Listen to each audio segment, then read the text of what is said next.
So I haven't done one of these for a while. This is my favourite movies, and we're looking at 1985. Before I get on to my top 10, I just want to have a quick word about those that didn't make it. After Hours, Martin Scorsese. Very interesting drama set in a red light area. The Falcon and the Snowman. This is John Schlesinger. Very early film with Sean Penn and Timothy Hutton, sorry. Very good film. Colour Purple, Steven Spielberg's look at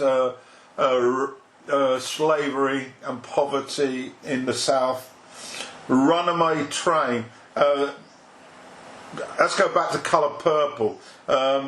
Colour Purple, just to let you know, received 5 nominations at the Academy Awards for film, for lead actress, 2 supporting actress nominations, and adapted screenplay. So may wonder why I've left that one out. Runaway Train also received 2 nominations in the male role for Jon Voight as lead actor and Eric Roberts as supporting actor. It's an extremely powerful drama.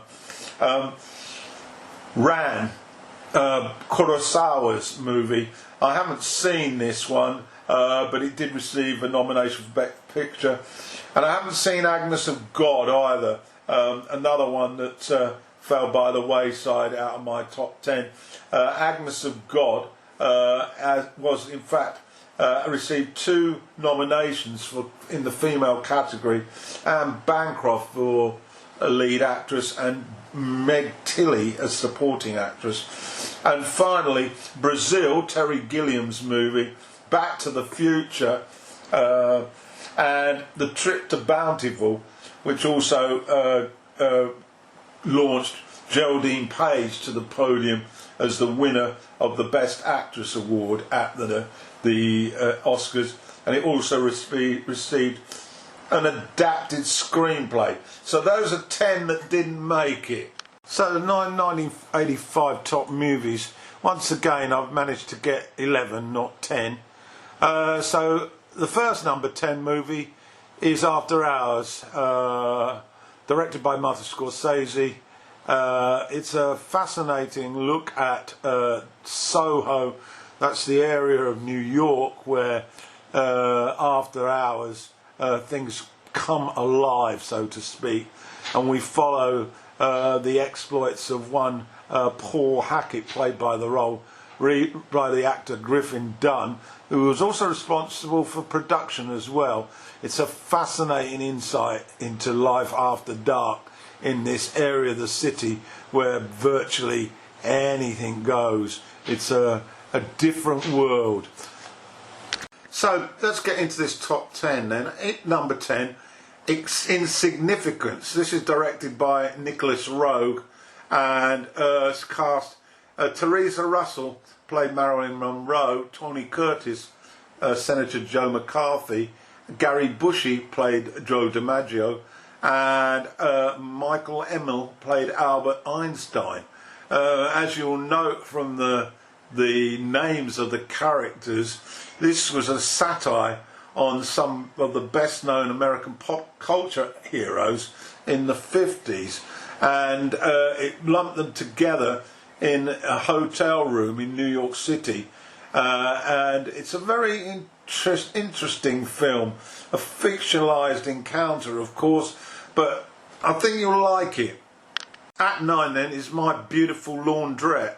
This is an English movie. It's a comedy drama about a young Pakistani who's caring for his ailing father and who goes to work for his uncle. In the cast is a very young Daniel Day-Lewis who plays the Pakistani. And basically what happens, he basically gets involved in this laundrette, but becomes a sort of entrepreneur as such. He rents it out and runs it for his own profit. and then things go a little bit AWOL.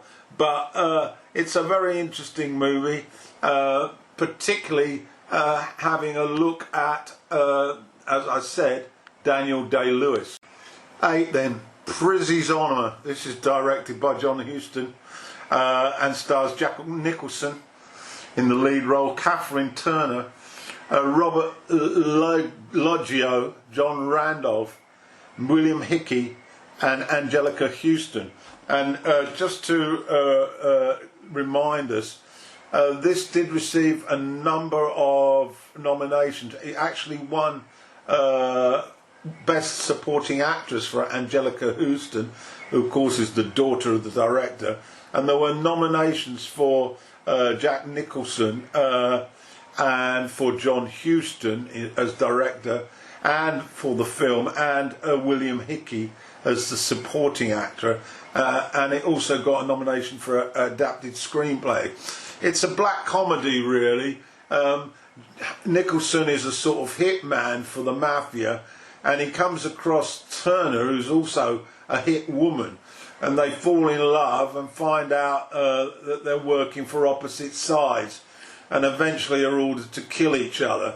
It's a very amusing tale, but sinister in its nature. That's Prizzi's Honour. Right, next up is Jagged Edge. This is directed by Richard Markland, and it stars Jeff Bridges in the lead role as Jack Forrester. Glenn Close plays a lawyer, Teddy Barnes. Peter Coyote plays Thomas Krasny, and Robert Loggia plays Sam Ransom, and he received a nomination for Best Supporting Actors for this film. And it basically, Bridges is a powerful San Francisco publisher whose wife gets murdered in their isolated oceanside home, and after the investigation they find out that Bridges was stood to inherit a huge fortune, so he's arrested and charged with the murder, and of course Close defends him, and it's a very intriguing courtroom drama from then on. So I suggest you get to look at it. It's Jagged Edge. At 6 is Weatherby. This is directed by David Hare, and it stars Vanessa Redgrave, Ian Holm, Judi Dench, Tim McInerney, Jolie Richardson, and Tom Wilkinson. You can see it's a very impressive cast, and it centres around Redgrave's character, Jean Travers, a successful teacher who has a nice group of friends who enjoy hospitality at a cosy house in Weatherby in West Yorkshire. And then on one particular evening at a dinner party, there's another man at the table who is accepted, but nobody really knows anything about him. And he then comes back to the house the following day and sits down for a cup of tea and shoots himself through the mouth. And what follows is the investigation into the suicide. And we found out lots of sort of nooks and crannies amidst the circumstances that lead to this brutal act. Weather. Next up at number 5 is Out of Africa. This is a very successful movie at the awards ceremonies, and Sidney Pollack, the director, won the Oscar. It also won for Best Film and for Adapted Screenplay, and there were nominations for Meryl Streep as Best Actress, and Supporting Actor for Klaus Maria Brandauer. Nothing for Robert Redford, who's in this movie as well, which is quite surprising. It also starred Michael Kitchen and Malik Bowens and Michael Goff. As I say, Streep's character, her name's Karen Blixen, has a farm in Africa at the foot of the Nuong Hills, and she's lived in Africa for a short time, and she experiences heartache following breakdown of her relationship with her husband Brandur, and it's the intervention of one Robert Redford to soften the blow, and that's basically what the films are about. Nice enough movie, but only got in at 5 in my count. At number 4 then is Kiss of the Spider Woman. This is directed by the Brazilian director Hector Babenco, and in the cast, in the lead roles, William Hurt, who plays Molina, Raul Julia, who plays Valentine, and Sonia Braga, who plays Marta, and there are a few other people obviously in the movie, but those are the significant trio. This was a very successful movie. William Hurt won an Oscar for Best Actor, and Babenco was nominated for Best Director, and the film was also nominated for Best Film and also a Best Adapted Screenplay. It's a very fascinating look into the two characters who are in a prison cell. Hurt is there because he's a cross-dresser and is serving a sentence for some sexual offence against minors. Julia is there because he's a political activist, and at the current time there's a sort of an issue with the government as in terms of trying to track down on what they regard as a terrorist group. And what unfolds is how the two men relate to each other through storytelling, for flashbacks in a fantasy movie that Molina tells, and also the issue about the motivation of Molina in trying to befriend Valentine. Fascinating movie. It's at my number 4. At 3 then is Death of a Salesman. This is directed by Volker Schlondorf. It's from an Arthur Miller novel, of course, and it's in the cast is Dustin Hoffman. He plays the lead role of Willie Loman. Kate Reid is his wife, and then his sons are John Malkovich and Stephen Lang, and there's also a supporting role for Charles Durning. Anybody familiar with Miller's novel will know that Loman is he's a salesman, and he's getting towards the end of his career. He's tired, he's weary, but he hasn't really made enough money, and he's still obsessed with the American dream, and he's putting his family through hell and high water, with particular reference to the sons, with financial pressures that are beyond the norm. It's a fascinating insight into this lifestyle, and a tremendous performance by Hoffman. Not nominated for anything. So my number 2 then, 1985 top movies. This is Witness. It's a movie that I really like. I'm just struggling for the director, and I can't see the reference, so apologies for that. Peter Weir. Peter Weir's directed movie Witness, and it stars Harrison Ford in the lead role as John Book. He's a cop. Kelly McGinnis, who plays the mother of an Amish boy, and Joseph Somner plays that boy.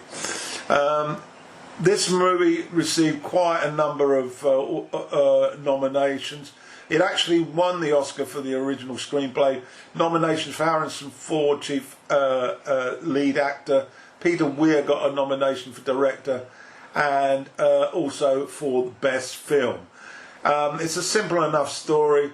A city cop, Book, is put in charge of an investigation into a murder that's been conducted by a a fellow cop, a colleague in fact, and it's sort of an internal investigation, and it leads him to track down a witness to that murder, and the witness is a young Amish boy, and he has to go out to Pennsylvania and get involved with that community to unravel this tale.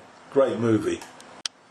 So my top movie, which didn't receive any nominations whatsoever, I never understand why this is James Foley's movie At Close Range. It stars Sean Penn as Brad Jr. Christopher Walken plays his father, Brad Sr. Terry is played by Mary Stuart Masterson. Christopher Penn plays Tommy, and Millie Perkins plays Julie. It's a violent, unforgiving story of a teenage boy's need for a father. The father who doesn't love him and would, if necessary, murder him.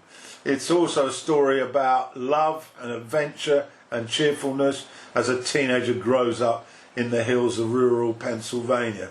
It's a tremendous movie. The lead role, Penn, is absolutely outstanding. At the very start of his career, of course, this one, and Walken is absolutely superb. So that's my number one movie for 1985, and so I hope you enjoyed the show. The purpose of this show is to help out those who are lovers of music and don't have enough time to go through the huge quantity of movies and find out what's worth looking at and what's not. I always used reviews of movies to point me in the right direction. Not always, but a lot of the time, because it's impossible to watch all the movies that come through. So this is my little bit of personal choice that might help those who might want to dip in to 1985 movies. Have a look at those 10. That's my lot.